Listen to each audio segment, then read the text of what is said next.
Good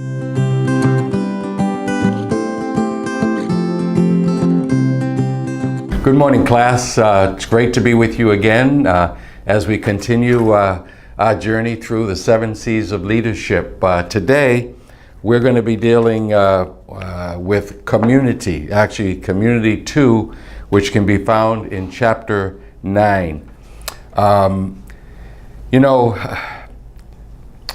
There are so many answers to questions and even thoughts that we have that we can find in the Bible on any subject.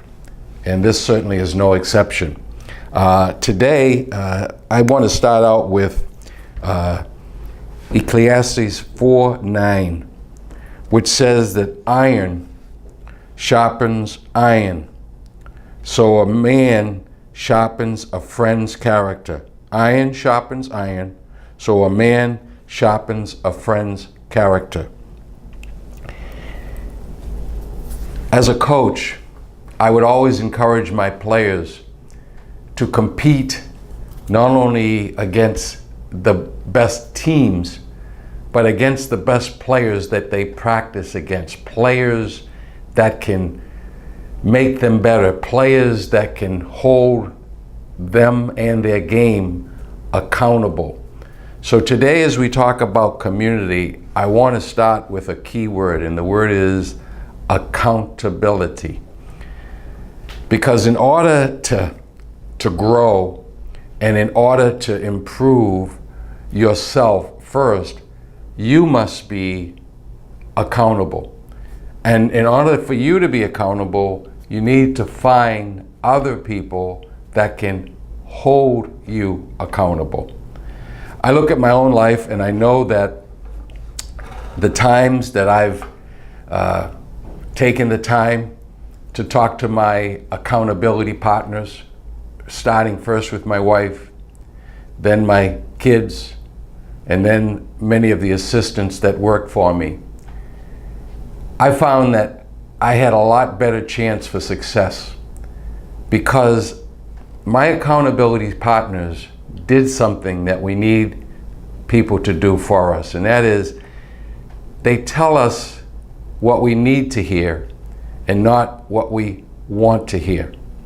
So that when we're making decisions, and in the stories in the book, there are stories about some decisions and people that I work with in terms of folks that I consider to be my accountable partners that held me accountable and how that worked. There are stories in the Bible about, for example, take David, for example. David he was a man of God's own heart, but he also committed murder. And most of the time when we make big, bold, bad mistakes, it's because we don't take the time to talk to someone to get somebody's advice and somebody's wisdom. So once again, I want you, as you read the stories in the book, as you read about my stories, as you read about David and what he did and didn't do, take heed and try to not make the same mistakes. And that's part of why we teach, so that hopefully we can help you to avoid some of the mistakes that we made. But once again, you got to listen, and you've got to basically be able to trust. You got to trust the person that you're talking to, the person that's holding you accountable. And just think of this: every person who has ever lived, including God the Son, Jesus, was accountable. People say, well, what do you mean? How could Jesus be accountable to anyone? Simple. Jesus was accountable to God the Father. And when Jesus prayed, when Jesus was hanging on the cross, when Jesus was, going through his trials and tribulations, who did he talk to? He talked to his Father. He talked to God in heaven.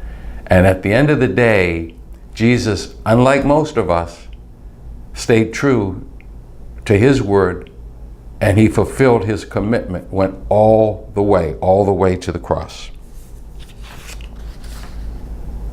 Leaders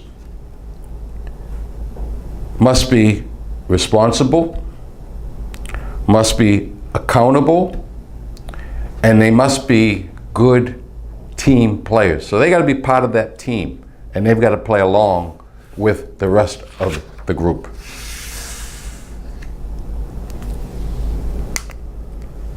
Thessalonians, 1 Thessalonians 5:11 says, "Therefore encourage one another and build each other up, just in fact as you are doing." Encourage one another and build one another up. The leader's responsibility to a higher authority is paramount. The leader's responsibility to the accountability of his or her team is paramount. The leader must submit to that authority, and the team's responsibility to keep each other accountable through fellowship and encouragement. So everyone on the team must hold each other accountable. That's how we build a community.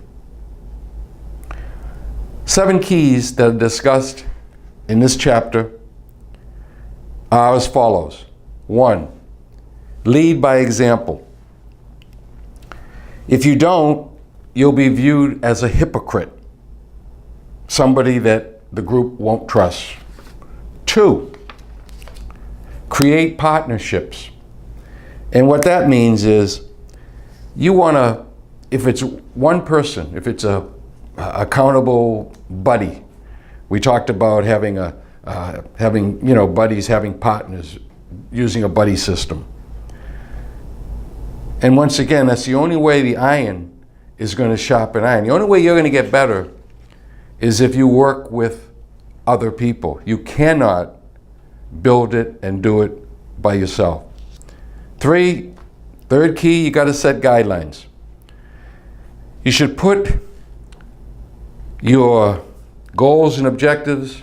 You should put your contract. If you've got a contract, I used to have a player-coach contract. Put it in writing, put it in black and white, so that not only can they see it, but they can keep it and continually remind themselves.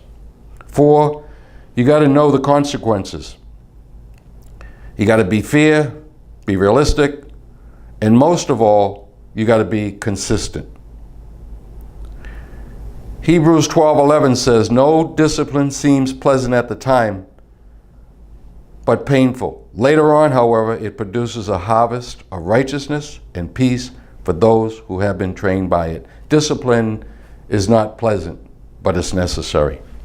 5, the 5th key is you've got to extend grace.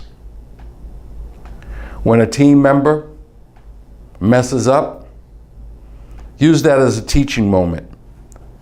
And hopefully they will accept criticism. And that goes for yourself. And yes, we must extend grace to ourselves. 6, draw the line. I always go back to sports analogies. In baseball, 3 strikes, you're out. You only get, and you should only give people so many opportunities to try to get it right. You want to give everybody a second chance, but then you've got to make a decision as to how many second chances you give. And then the last key is to fess up. Don't be afraid to admit when you're wrong.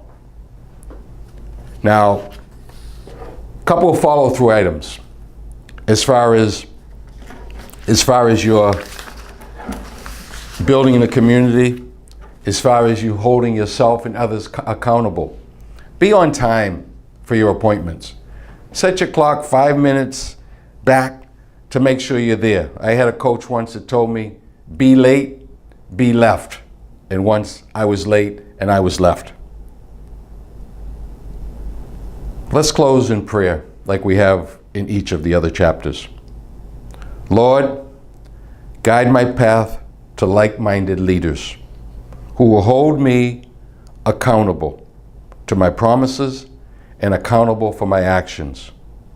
Humble my heart so that I might receive direction when needed and correction when required. Humble my heart so that I might receive direction when needed and correction when required. Humility is a necessity. We all know that pride goeth before the fall. I've fallen many times because of pride and a lack of humility. So let us work on that. God bless you. Have a great week. Enjoy next week's preparation. I'll see you in class.